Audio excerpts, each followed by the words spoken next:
Hey,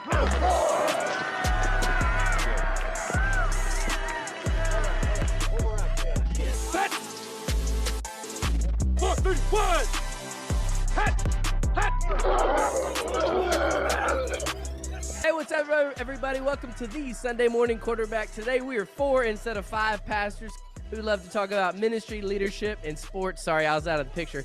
John is stuck in the sleet and he can't get on, but Adam looks extra happy whenever the Cowboys get whooped. Look at that. Oh, goodness.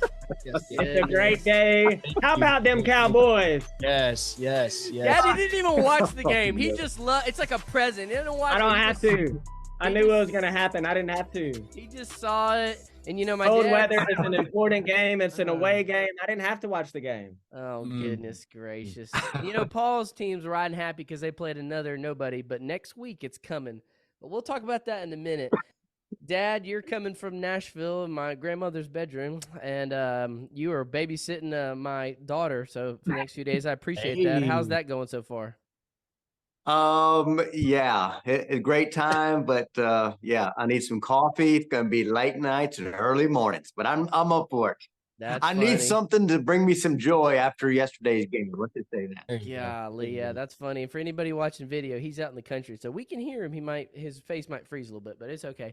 All right, fellas, let's jump in. Adam, I'll let you start us off. What were your takeaways? I know there was some interesting games. We're really starting to get down. We're seeing some injuries and some quarterbacks go down. We're seeing some MVP races go up and down. We're seeing some divisional things. What stuck out to you as a result of the games from yesterday?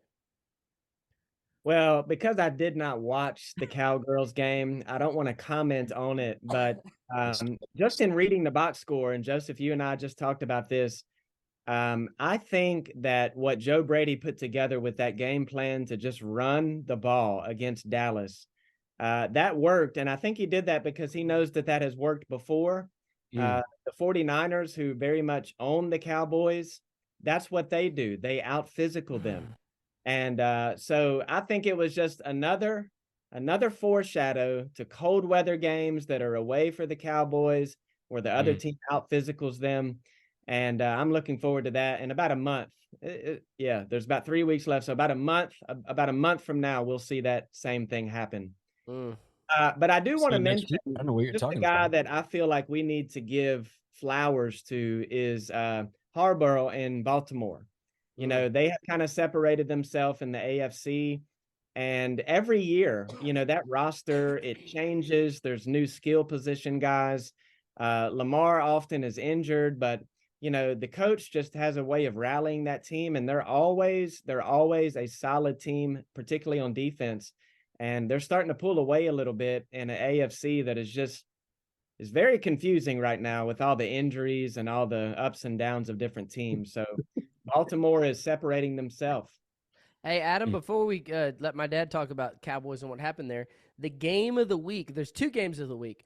The first one, which we'll talk about later, is when we're going to smack Paul's Dolphins, especially after getting our butts handed to us last week. But the other game of the week is Christmas night.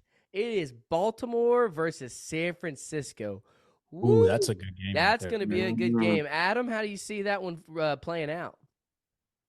I think, where is it at? Is it in Baltimore? Let me see. I think it is. It's in San Francisco. In the Bay. Yeah, I'd probably go San Fran in that, but it'll be close for sure. That'd be a fun game. Said that's Christmas night? Christmas night at 8:15. There's 2 Christmas games, or there's 3. There's Kansas City, Vegas. There's Philly at the Giants, and then 8:15 Monday Night Football. Oh, yeah, it's Monday Night Football, but it'll be an ABC game, Monday Night Football. Dad, how do you see that game shaking out? You think they got a shot, Baltimore? I do not think they have a shot. They are a team that on every given Sunday they can lose. They don't separate, and so I think they are a tough-minded team. It comes down to their coach, even their quarterback. Their quarterback is a gamer.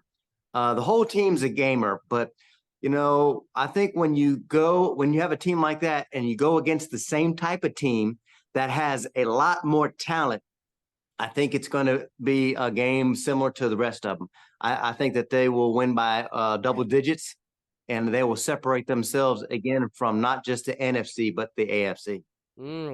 Interesting. One thing I think will be interesting is to see how they play Lamar with them studs on that defense and Fred Warner and all those guys.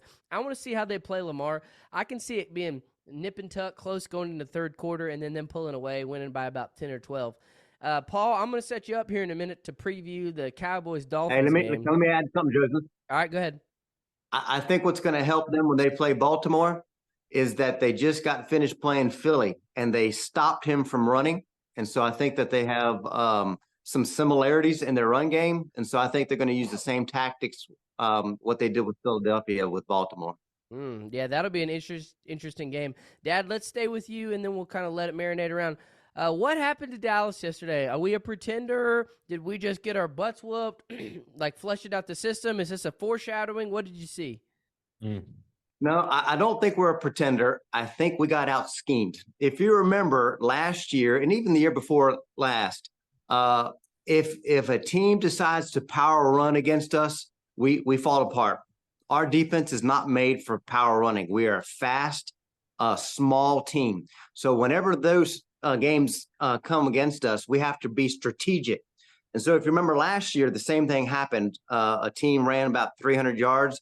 After that, we fixed that, and then we moved on. So I think we're going to fix that. Dan Quinn's going to fix that as much as he can, enough so it won't be so divulged as it was this past week. But I think it's going to be fixed, and then we'll move on. I think with Miami, the difference, Miami's a run team, but they are not a run it down your throat. They are strategy, schemes, their speed. So I think that's going to help us because we too are a speed team, and it's going to be in warm weather. So I don't see them running down our throats. And because we're fast, I think we'll be able to limit that. But I think it's going to be a good game. And to be honest, you're going to have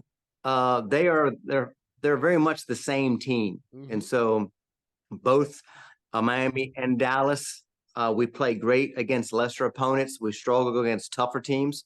So it's going to be interesting to see what happens with that game, to be honest. Yeah, my biggest thing, I mean, obviously McCarthy has outperformed what we thought he could do this year with his offensive play calling. But the one knock against him is you just feel like on these big games against the road, we come out flat and unfocused. This penalty thing has been a problem since he's been there.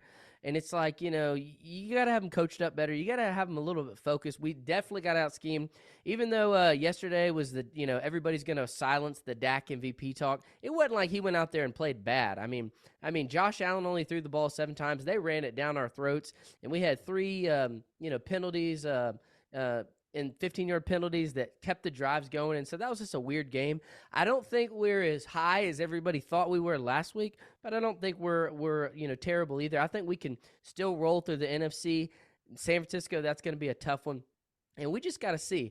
But here's the good thing. I feel better about going into Miami now that we got our butts whipped, because we are not when people are singing our praises, we tend to let down. But when everybody's throwing dirt on us, that's when we play. So I never thought we were going to win all these games. I thought we were going to either lose one to Philly, to Buffalo, or to Miami. So if we beat Miami and lose to Buffalo, we can still kind of buff out, which we're pretty much locked in the 5th seed. So Miami, though, they have the same problem we do. Let me say one last thing, Joseph. Yeah, they get out physical too. What? This is the fork in the road.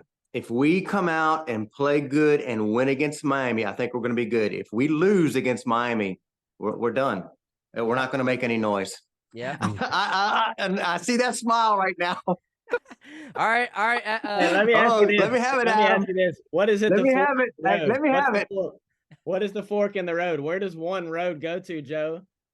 To be a contender. I think we can beat every team. I do not think.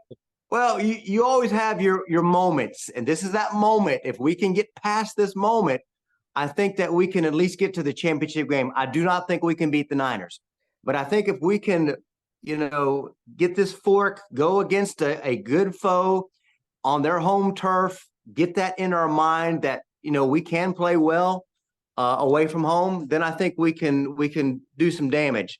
I think we can beat everybody. I do not think we can beat the Niners.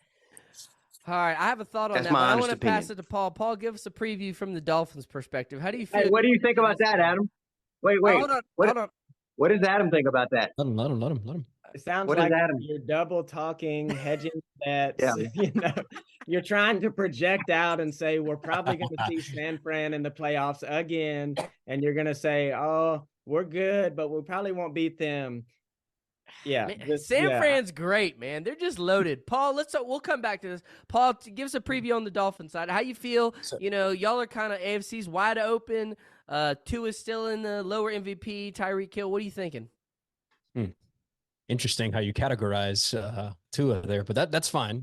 That's okay. Even Tyreek, because like last week, we didn't say it was a pass happy NFL, right? Tyreek would be the head contender for MVP in my opinion. I think he should. I think Tua can't be MVP if he's not the MVP on his own team. But sorry, go ahead. Right now, he's leading the league, so we'll just say that, and we'll leave it at that.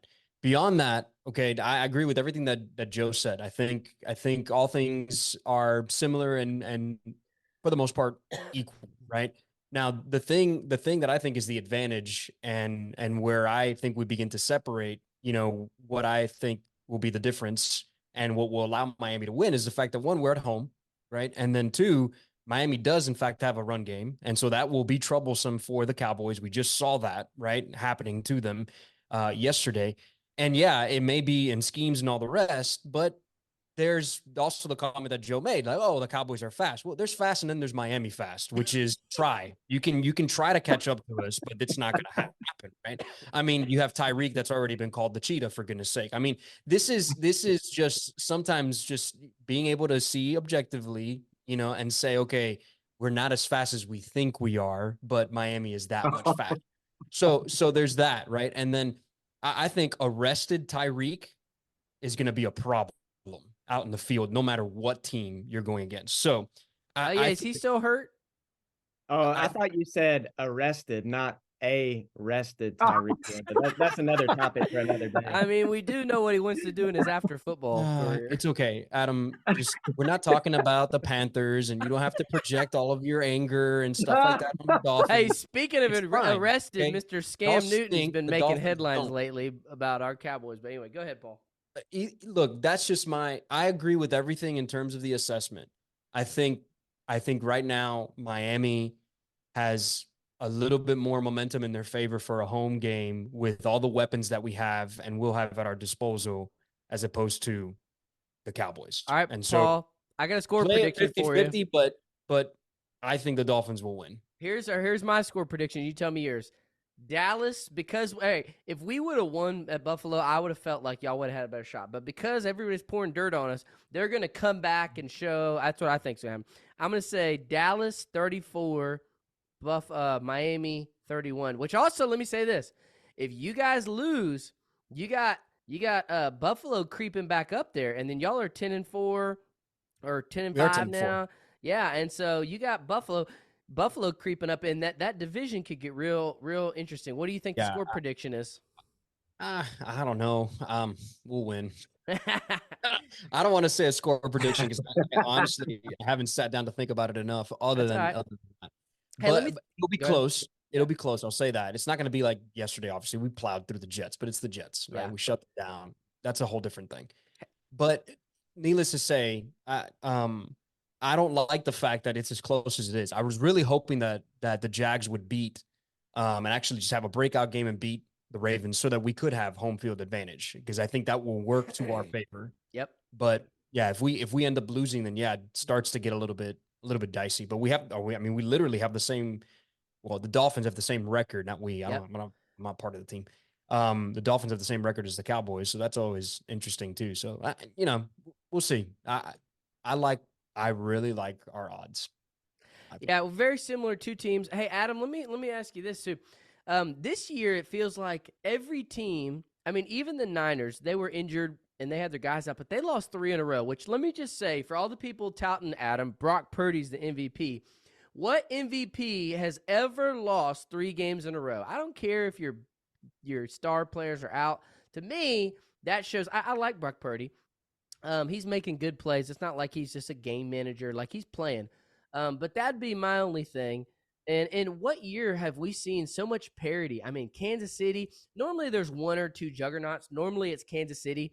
This year, I don't. If we make it to the NFC Championship and lose to San Fran, I'd be fine with that because man, San Fran is just. I think everybody agrees they're head and shoulders above everybody. The only thing that can beat San Fran is injuries, and that's just Kyle Shanahan's had it coming. You know, they should have probably been in the Super Bowl last year. Their quarterback went down. They should have beat Kansas City a few years ago. But the parity across the league, I mean, if you look, look at the Bills who just mollywopped us, and they've lost 6 games. I mean, you got every good team in the NFL has lost games this year and got blown out. That's why there's no clear favorite MVP. It really just depends on the week and the time. And Adam, what are your thoughts on the parity this year? I've liked it. Yeah, it's made it interesting. I will be honest though, like there's a part of it that's largely due to injury. Yeah. That, you got Rodgers going down week 1. That was bad just for the league in general. Burrow's out. Lawrence has been out. It's almost like everybody's been out except for a handful of the top tier quarterbacks. I don't think that's been good for the league. And this is part of why I wasn't a big fan of expanding the season, even if it's just by 1 game. Because, man, all these primetime games, we're not seeing the stars. And I don't know if there's a direct correlation between that. But, I think parity's good, but I don't like it when it's because of injuries. Yep. No, I agree. Hey, real quick take, Dad and Adam, y'all tell me your thoughts. Any thoughts on the Chargers' next coach? If you were San Diego, who'd you hire, Dad? There's a lot of momentum for Harbaugh from Michigan. So if they can get him, I would get him. I would throw the buckets of money. But I don't know. I'm not sure, to be honest with you. I think it's a good team. Of course, it's a good quarterback. They've got good receivers. They got talent everywhere. You would think that some good guys would like to go there, but I don't know. I think Jim Harbaugh is the name that I'm hearing. I hate to say it, but I'd have to say Belichick, being that you just fired your GM and you already got the quarterback, being that, offense is, he can dial that in. I'd say Belichick. What do you think, Adam? I think Harbaugh, like Joe said, is the obvious choice A, but it's been, again, back to there's been so much parity this year. I don't even know how like an offensive coordinator or D coordinator can really separate themselves from the pack because, there's teams looking for coaches right now. Even my team is. So I don't know, but it might be like a mystery, like a Mike McDaniels type of guy. Yeah. And, as questionable as that was. How dare you? Don't say things like that. Why would you even pontificate? I think he's saying type of guy, not Mike McDaniels. Oh, I thought I was about to say, I'm offended. I'm deeply offended that you even now I understand. Forgive me. I'm trying to say something good about him. So oh, hey, I'd take him in a heartbeat. Yeah, we just need to find a quirky guy from the film room, and see what happens. Adam, who's your preferred Panthers coach? Belichick? No. Belichick would bring a sense of stability, which would be good, particularly for our owner, because he would, in theory, he would not be able to treat Belichick the way he's treated everybody else. But yeah, I think it just needs to be some guy that kind of comes out of nowhere and is handed the reins and is given more than 1 year or 2 years. So we'll see. Isn't that guy from the defensive coordinator or offensive coordinator up for grabs from the Ravens? 36-year-old guy, young, maybe a potential. Maybe. I thought I heard that yesterday at some point, but anyway, they were like, I'm not spending a lot of times thinking about the Panthers these days. I'm sorry, Adam. I'm sorry. Hey, Adam's focused Hey, they won last night yesterday. Who? I do. Yeah, I know. Hey, Adam's like, whoa. Hey, Adam's focused, and let's segue here. Adam, you're focused on Liberty versus Oregon. Give us your breakdown and your prediction. Yeah, so it's the first time on the podcast I've been able to celebrate. I'm so proud. I was able to be there when they won their Conference USA Championship. Ran down on the field and had the time of my life. It really was one of the top sports moments in my life. It was fun. That's awesome. I think, how bad are you going to get beat? Yeah, I think to be honest with you, this is my view. I hope it's not the players' view. I'm just happy we're there. I mean, they're not supposed to be there. This is a 5th-year FBS school that is in the Fiesta Bowl on New Year's Day. You can't do better than that. That's awesome, man. Yeah, I know. So anyway, Paul, to your point, I think we can keep it a 2-score game. And if we do that, in my mind, that's a big win. That'd be a win. That'd be a win. Dad, That's fair. Dad, we got the college preview coming up. We got Michigan, Bama, Washington, Texas. We will be off for a few weeks, but we'll be back on before the championship to predict that. But let's just let's predict your semifinal winners. Who's going to make it to the championship? Let's start with Bama against Michigan. This is a vaunted, I mean, two teams that are similar. This could be Harbaugh's last little hoorah. How do you see this one going? I think it's going to be a defensive battle for sure. And I really think McCarthy, the Michigan quarterback, is going to lead them to a very close win. But I think it's just going to be one of those grinding, defensive-minded, big personality coaches, huge schools. I can't wait to watch it. But I think, if you love college football and the grind like I do, you're going to love it because there's not a lot of points. But I think it's going to go down to the end, probably a last-minute field goal. And I think I see Michigan being their year. Now, what about Texas and Washington? Michael Penix Jr., and then you got the Texas coach that finally got there. How do you see that one? Who's your winner? Everything about me wants to say Texas. But there's something when Washington beat Oregon for the second time, that showed me that they had a lot of grind and grit in their game. And so they came out and they beat a good Oregon team. So I think they can win against Washington and against Texas. And then I think, when they meet up against Michigan, I think that defense is just going to stymie them a little bit. And I think Michigan will try to run it down their throats and end up winning it. But I can see Texas is a very good team, offense and defense. But, there's something about Washington this year. And so they showed me a lot. And let me just say this, Adam. I actually believe that Liberty, they may win that game. What? Anytime you have a big team that's oh yeah. Listen, Liberty beat the team that beat Auburn, and Auburn should have beat Alabama. This happened like 3 or 4 weeks ago. Adam knows what I'm talking about. And so they're a good team. And so you have Oregon, who should be, in their minds, in the national championship type of game. And so they're not going to come in. I've seen it. We've seen this. This could be Boise State about 15 years ago when they beat Oklahoma. Yeah. So just remember, it could be. I hesitate to think that they're going to win. Yeah, I think Bo Nix is playing in the game. If he wasn't, I actually think we would win. But I don't know. I think he's a 4th or 5th year starter. Yeah. He was at Auburn before. And, we've not seen speed like Oregon all year. That's not to say that there aren't players on the roster that have not beaten SEC schools and ACC schools in the last few years, but Oregon's a different animal, man. I think it might be one of those first quarter type of games, like whatever happens in the first quarter kind of decides the game type thing. So we'll see. Adam, and then Paul, quick take. Adam, why does Texas win? Paul, why does Bama win? Because I know that's y'all's picks. Well, I'll say Texas is going to win, but I think it's going to be a real close game. What Joe was just saying, Washington has shown a lot of heart, and I think that's going to come down to the wire. I think that'll probably be a field goal. Whoever has the ball last type of win. But I want to insert who I think is going to be the national champion, and it might surprise you because if you ask me to pick who do I hope wins the national championship, this is the last one. I think Alabama is going to win the national championship.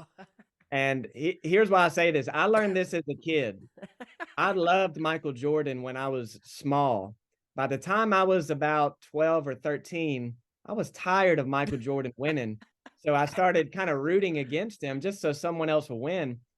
Guys, let's be reminded, Nick Saban is the best coach in the history of the sport. And I think that win at Auburn, what Joe Milton did on that last play, it sounds strange to say, but I think Alabama's playing with house money. They snuck into the playoff. Mm-hmm. People kind of left them for dead. They've kind of crowned Georgia as the new king of college football. I think old Saban's over there. He's like, hey, No. Yep. And Yep. how many times has that happened? Yeah. Yep. The crazy thing is the Too many winner of that times. game, that talking about Harbaugh in the NFL, it's almost like he's got a better shot going to the NFL if he wins versus if he loses, then staying, man, I got him here. Let me stay and right the wrong. I'm pulling for Michigan. Man, I agree. It'd be hard to pick against Alabama. And then Michael Penix Jr., man, he's just having a great year. I think he's having a historic year. So, Paul, do you think Michigan Bama game will be close, or do you think this is Bama's gonna roll? I mean, no, I wouldn't say they're just gonna roll. But you know, it'll be a good game, I think. And I'm like Adam, like I don't have reasoning. I can't tell you all the different whys. I'm not going to sit here and articulate it other than to tell you absolute blind loyalty to the GOAT of college football and just roll tide. That's it. That's all I'm going to win. I think we might get a Texas Alabama rematch from, I think it was 2009, if I'm not It might mistaken. be. I'd like to see Alabama Washington, but we'll see. Yeah. Hey, you want to talk about a ratings bonanza? If it's Texas and Bama or Texas and Michigan, whoo, that's going to be quite a big number with two power brands like that. Yeah. Hey, let's segue. Money. Let's segue. Today is December 18th. We are 1 week away from Christmas, and we'll talk a little ministry and leadership question. But I want to ask you a few little popcorn questions real quick, and we'll put this on Facebook and hear what everybody's thoughts are. Adam, what is your favorite Christmas snack, dessert, or drink? What do you like to eat and drink around the Christmas time? I got to give a big shout out to cranberry ginger ale. Cranberry ginger ale, often an underrated drink, typically only found during the holiday season. Yeah. Yeah, you can only get it. This is an exclusive thing for November and December. Like little Debbie Christmas trees, huh? Yeah, I love those too. So shout out cranberry ginger ale, and shout out all the cookies that the ladies leave around the church that I've been eating for the last few weeks. With the warm middle, they're just made to perfection. Oh man, Paul, what's your your drink dessert go to? So every year we do a hot chocolate bar, and this year apparently there was almost a revolt at the church because we ran out of hot chocolate and all the condiments that were there. So we had to do it 2 weeks in a row, just so that we can appease those who almost decided to have a church schism because of all of this. So Paul's managing church conflict. Yeah, and it has everything to do with, do we have enough marshmallows for these hot chocolate bars that we have? And mind you, bro, they put out the spread, man. It's like everything you can think of, and the kids come in. I love it. And so every year I look forward to having that hot chocolate bar at our church. It's awesome. Nice. Dad, what about you? Well, I love the way it starts off in the Thanksgiving time with the pumpkin pies at Costco. I mean, $5, you can't go wrong there. That starts everything off. You put some whipped cream on that sucker, man, and you can eat that for days because it's so big. So that's a great way to start the holidays off. And then our church, we have some folks that make fudge. And so they give Pam some fudge, peanut butter, and myself some chocolate. So I love those times where we can just get that fudge and just eat it together, smile, and then put away the old weight counter, put that out to the side, put that scale under the bed somewhere, and then it can reemerge sometime in late January. I just love how Joe walks out of Costco like a winner with that rotisserie chicken and that pumpkin pie, and he's like, Paul, I just spend the best $10 of my life as I'm walking out of Costco, bro. I might have to make a stop on the way home now. Hey, let me tell you this. Hey, $4.99. It's still. I was watching those costs, but everything else is going up. Costco chickens, they. Hey, let me tell you, I think the most underrated Christmas drink, and we did a church video, and I couldn't say this on there, but I can say this here: Southern Comfort Cinnamon Eggnog. My uncle Dwayne turned me on to it, and it's Yeah, I've always liked eggnog, which I don't understand some of y'all out there how you don't like eggnog. Like it's vanilla-ish. It's like a Christmas version Oh. of a milkshake. But then you add the cinnamon. Paul, Oh. trust me. No, there's nothing to Try trust there. It's not happening. All right, I Disgusting. know I live 10 minutes from you. I'll bring it over. Southern Don't Comfort bring it. I'll pour it out. cinnamon. It's great. It's great. And then I just love like working at the church. You know, no better feeling. You walk in the office and then you got all these goodies on your desk. Like shout out Jamie Overturf. I got Christmas salsa right here. What is that? What is that? What do you mean Christmas salsa? It's What is Christmas hand jarred salsa, and it? Salsa. Oh, okay. salsa. Yeah, and then I got like a little Christmas bread thing last night, and man, it's just a fun time. I got one lady, same day every year, she brings this big old thing, block of cheese. You know, it's just great. You know, you can't not love Christmas time. So hey, let's segue to while we're feeling in the spirit. You know, as preachers and not just church leaders in general, let's talk preaching on holidays for a minute. And this is something that I want to just kind of organically pass around, and maybe we can share some thoughts, some takeaways, some approaches.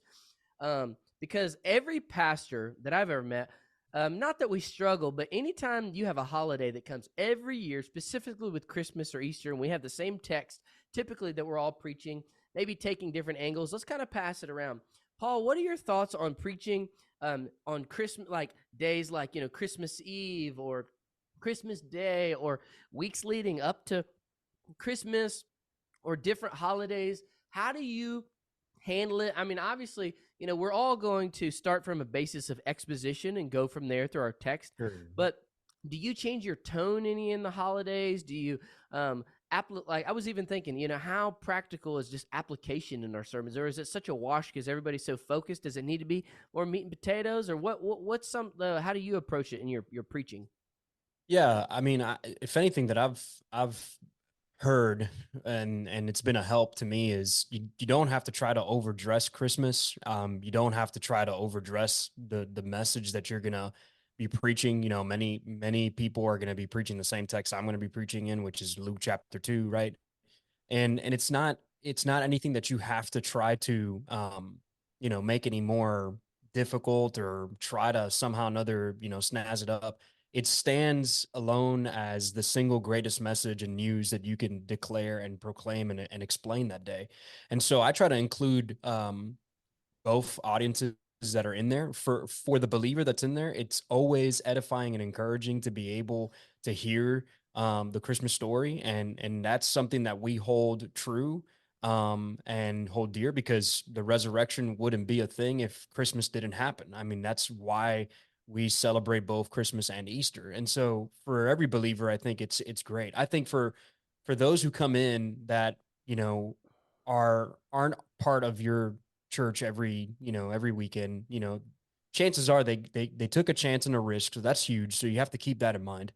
And then the other thing is you have friends and families that they took a chance on being able to invite a friend, and they trust what's coming out of the pulpit enough to know that something off the handle is not going to be said. Something that's not going to be confusing is going to be stated, but rather it's going to be a very clear, loving, and invitational kind of meeting to the gospel. And so in my mind, man, I think it's a great opportunity. What I have in my mind this year is, to Keller's point of how he's so, I think, wise with how he addresses folks that are skeptics or people that are curious about what's happening, and folks that need to hear the gospel, is just keep a couple things in mind as a gospel pattern. This is a story that we need because we all face something, right? And we are all desirous to be before God, but we can't get there on our own, no matter how much we dress ourselves up. But there is someone who showed us how to be able to get to God, and we just simply look to God's provision in the manger. And then by faith, what are we supposed to do? I think if you can put everybody on an equal playing ground of this is what we all face and who we need, I think you're going to be very helpful on that kind of day, and even train your people that day of how to be able to witness on a day that many people come to churches. So that's my thought and idea. No, that's good. Adam, what resonates with you, or what are your thoughts and approach? Yeah, just in general, when it comes to holidays, and let's define what we mean by holidays. There are the two main Christian ones that we think of, but also, kind of the cultural holidays, Mother's Day, Father's Day. I think pastors would be wise, churches would be wise to use those times, like Paul said, to focus on what in theory is on people's minds already, That's right. to Yeah. explain the truth during those times.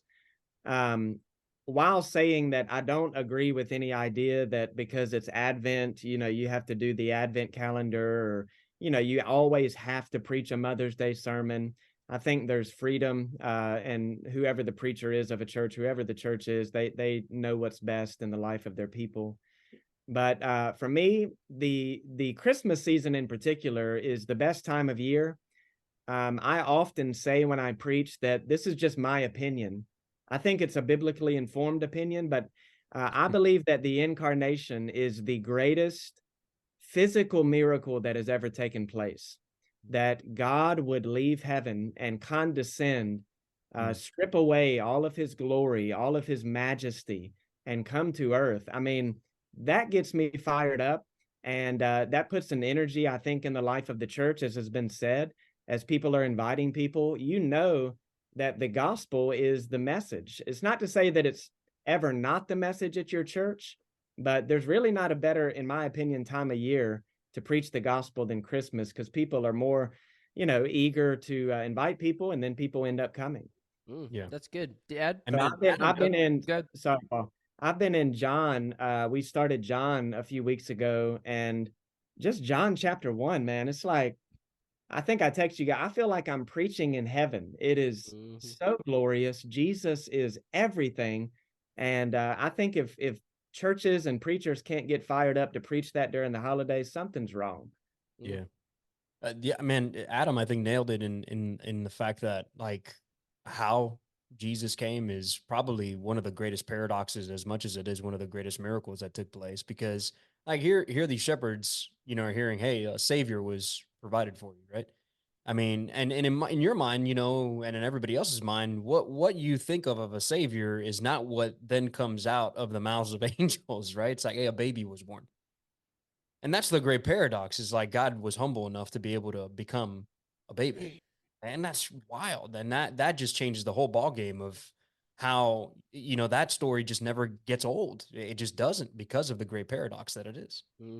Dad? I think it's important to know who you are, remember who you are. And I know people who, like Adam was saying, the text is beautiful in itself, and you stay with the text. And I think that is always at the core. But I also think that, if you are somebody that, is creative, don't be afraid to use your creativity. Now, if you're not creative, don't think that you've got to do it. And so for me, interestingly enough, I actually have not done a series. It's the first time since I've been at our church that I did not do a Christmas series, because I do like to do a lead up and a build up. But because we are on spiritual disciplines and it's been so good for the church, I just continued on. As a matter of fact, I told them, hey, come next week. But this week we're going to go into confessions. And so I think it's important to know what God is doing and be led by the Holy Spirit, and not get tripped up on a holiday. Now, with that being said, I have tried to be very creative during those times, because that's who I am and that's what I like. I did a series and we looked at some Christian hymns. And so we looked back at why the author wrote particular Christian hymns. And so we looked at the history, we looked at the scripture. Yeah. And then we looked at the scripture that tie with the hymns. And it was a great time to really look back at some of our forefathers and why they wrote some of these songs that we sing. And so that was a great series. For me, I always try to pray, God, what do you want me to share with your church? And so I don't think it's wrong, when you're praying and God is leading you in a particular area, if you want to do a different perspective. However, if it's all about that, I want to do something fresh and new, and other than remembering the true meaning of what we're celebrating, then you can get yourself in trouble. No, I agree. That's really good. Hey, let me take the conversation and then let me shift it in the same kind of topic. So y'all obviously hit the word, which is the most important part. But there's a book called Church Growth Flywheel by Unseminary, and they put it out. And the whole concept of the book is winning big days. And one of the trends you're seeing in both seeker churches and Reformed or more biblical, whatever the opposite category is you're seeing people rethink Christmas as another version of Easter. And I think it's easy for pastors just to think, oh, it's just Christmas time, whatever. But no, this is like one of the best times for your church to grow. And so the whole concept of the book is winning big days, kind of like Adam was saying, whether it's Christmas or Easter or Mother's Day or Father's Day or any of the big days. And I was just encouraging our church yesterday, like Christmas Eve on a Sunday, what an opportunity to, like Paul was saying, invite a lost person. When is our preaching going to be more gospel-centered than now?